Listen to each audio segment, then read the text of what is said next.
한국의 식습관 변화가 어땠는지 한번 살펴보겠습니다. 옛날에 어떻게 먹었나요, 밥을? 요즘 이렇게 드시는 분들 계세요? 옛날에 이렇게 드셨나요? 자, 요즘은 다이어트 하려면 뭘 줄여야 된다는 얘기를 제일 많이 듣나요? 탄수화물. 그게 정말 사실일까요? 사람들이 밥을 많이 먹어서 살이 찌는 걸까요? 빵? 저는 빵도 빵 나름이라고 생각하긴 합니다. 요즘 보통 일반적으로 판매되는 빵은 문제를 일으키지만 정말 제대로 만든 빵은 뭐 크게 문제는 없을 거라고 저는 생각합니다. 자, 보세요. 만약에 탄수화물 때문에 살찌는 거라면 밥을 지금보다 3배 많이 먹었을 당시에 그때 한국 사람들이 지금 한국 사람들보다 더 날씬해야 될까요? 뚱뚱해야 될까요? 더 뚱뚱해야 돼야죠. 밥을 3배나 많이 먹는데. 근데 어떻죠? 실제로는? 아니죠. 오히려 밥을 많이 먹었을 때 더 날씬했어요. 고혈압도 없었고, 당뇨도 없고, 크론병도 없었고, 비만도 없었고, 성조숙증도 없었습니다. 근데 그런데도 사람들은 체중 줄이려고 밥을 안 먹기 시작합니다. 그러면서 뭐 고기 먹기 시작하고, 그러면서 더 병이 나요. 자, 아까 제가 말씀드렸죠. 이 초록색은 쌀, 보리, 밀, 감자, 고구마, 옥수수 이런 탄수화물 음식들 섭취량입니다. 60년대에서부터 70년대 오면서 굉장히 많이 먹고 있죠. 70년대 초반까지 이 탄수화물 음식을 가장 많이 먹었어요. 그리고 이때 굉장히 날씬했죠, 한국 사람들이. 근데 오히려 탄수화물 섭취량이 쭉쭉쭉쭉쭉쭉 감소합니다. 거의 40% 정도 감소하게 되죠. 반면에 빨간색 고기, 생선, 계란, 우유를 그런 합친 그래프인데 급격하게 증가합니다. 거의 10배 가까이 증가하고요. 그리고 노란색은 설탕입니다. 설탕 섭취량도 거의 20배 정도 증가하고요. 이 파란색, 요거는 식용유 섭취량입니다. 식용유. 이 식용유에는 콩기름 뭐 이런 것들 다 포함이 되는데 참기름, 들기름, 올리브유, 카놀라유 이런 것들까지 다 포함해서 말씀드리는 거예요. 자, 그럼 이 그래프를 보시면은 앞에서 제가 보여드렸던 지난 50년 동안 한국 사람들이 점점 뚱뚱해지고 당뇨병도 많이 걸리고 크론병도 증가하고 그리고 암도 대장암, 유방암, 전립선암이 증가하고 성조숙증도 증가하고 초경 연령도 점점 어려지고 하는 원인을 찾을 수 있나요? 뭐 때문이라고 얘기할 수 있을까요? 탄수화물 때문인가요? 저는 그래서 고혈압 있는 분들한테 고기, 생선, 계란, 우유, 식용유, 설탕을 드시지 마세요라고 얘기를 해요. 이런 얘기를 하면은 뭘 먹으라고요? 이제 이렇게 많이 되물으세요. 되물으시는데, 근데 여기 딱 그냥 답이 나오니까 제가 뭐 다른 말을 드릴 수가 없죠. 자, 하나 좀 재밌는 현상을 좀 보시면 빨간색 고기, 생선, 계란, 우유 섭취량 요것과 이 파란색 식용유 섭취량 그래프 어떤가요? 두 개가 굉장히 비슷한 양상으로 가죠. 왜 이렇게 비슷한 양상으로 움직일까요? 식용유 들어오고 뭐하는 자, 비슷한 얘기인데요. 한국에서 식용유를 1971년도에 최초로 만들었어요. 71년도 이전에는 한국에는 식용유가 없었어요. 해표 식용유가 없었어요. 해표 식용유가 71년도에 우리나라에서 처음으로 생산됐는데 왜 그럼 71년도에 해표 식용유를 만들기 시작했을까요? 콩을 수입해다가 기름을 짜기 시작했을까요? 비슷한데요. 축산업을 일으키기 위해서 콩을 수입한 거예요. 콩을 수입해서 기름을 짜고 남은 것들로 사료를 만든 거예요. 그래서 식용유를 많이 먹으면 먹을수록 사료가 많이 생산이 되고 그 사료로 자란 고기, 생선, 계란, 우유를 먹는 거죠.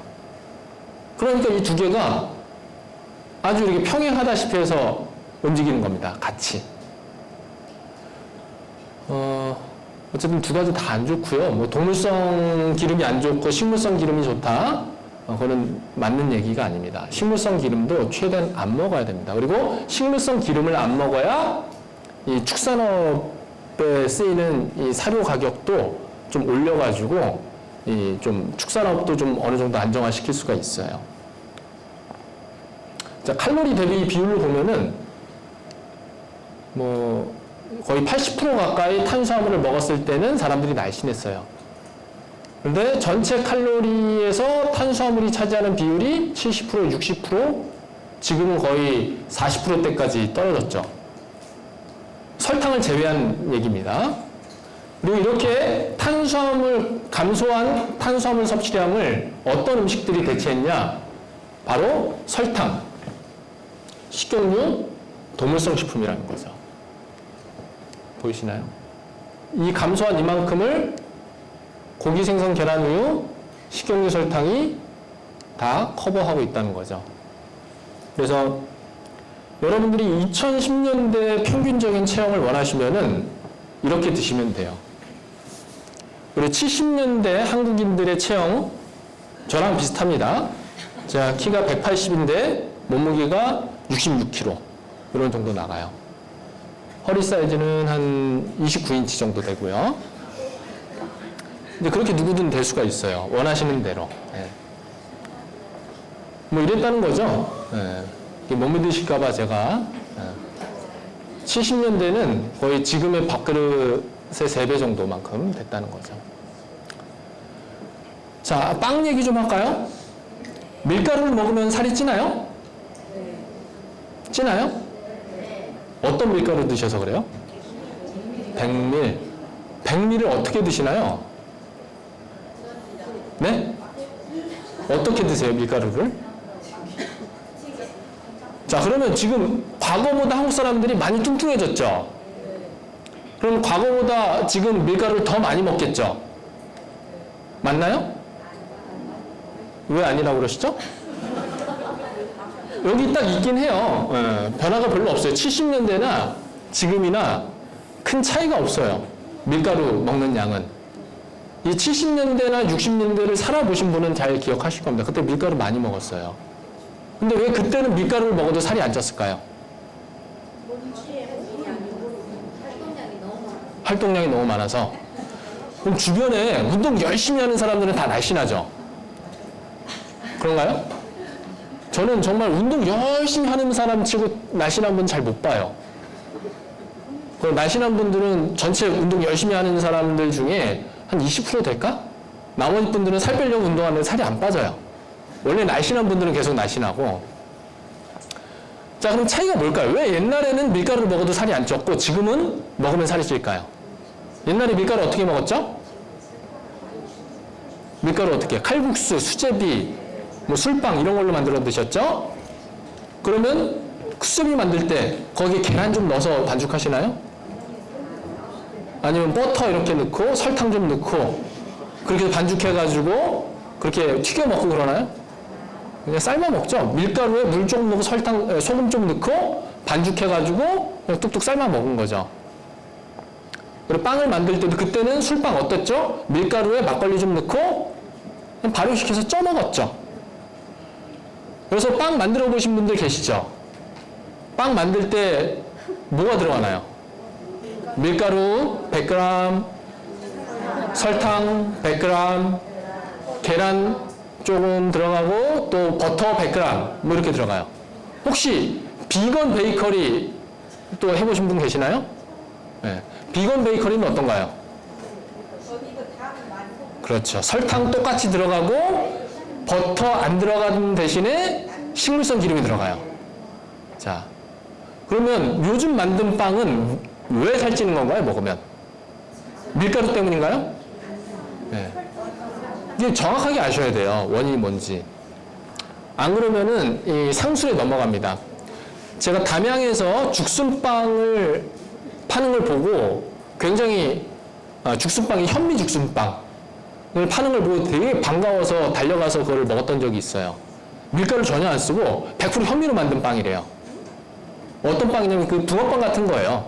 붕어빵 같은 건데 현미 반죽을 해서 이렇게 구워서 파는 빵이에요.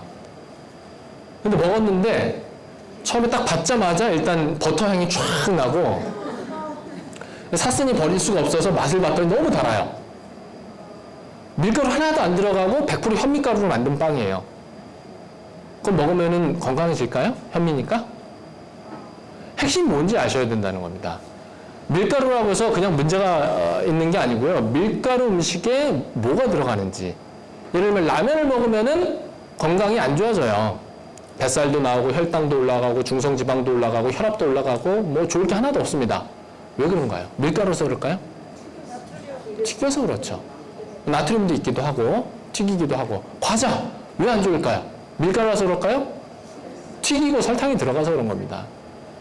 그래서 이 밀가루만 안 들어갔다고 해서 뭔가 건강에 좋을 거라는 착각을 하시면 안 돼요.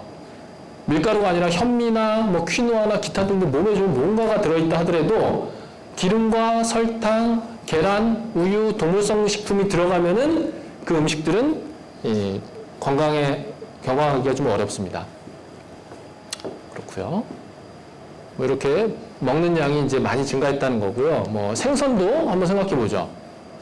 혹시 생선 먹고 당뇨약 끊었다 이런 분 보셨나요? 생선만 열심히 먹어서 고혈압약 끊었다. 생선을 많이 먹었더니 암이 사라졌더라. 이런 분 보셨나요? 보신 분 없죠? 그런데 생선은 심혈관 질환에 좋다고 생각하시죠? 좀 이상하지 않나요? 소문만 있고 입증은 안 됐어요.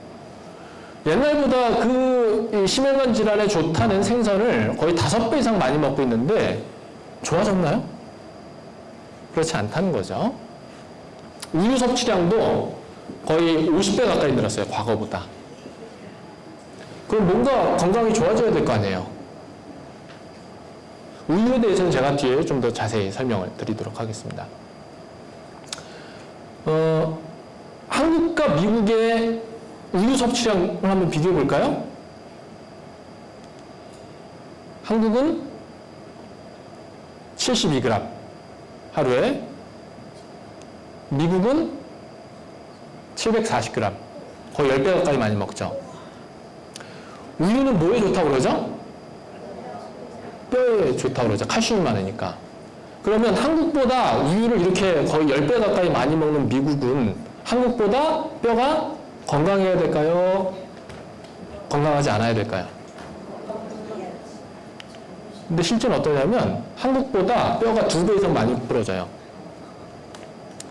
그러니까 이 사실만 놓고 보더라도 뼈 건강을 위해서 우유를 먹어야 되는지에 대해서, 그런 주장에 대해서 의문을 가질만 하죠. 그러니까 뭐 우유가 뼈를 약하게 한다 뭐 이런 얘기까지는 할 수는 없지만 최소한 우유가 골절을 예방하지 못하는 것 같다. 그 정도까지는 생각할 수 있지 않을까요?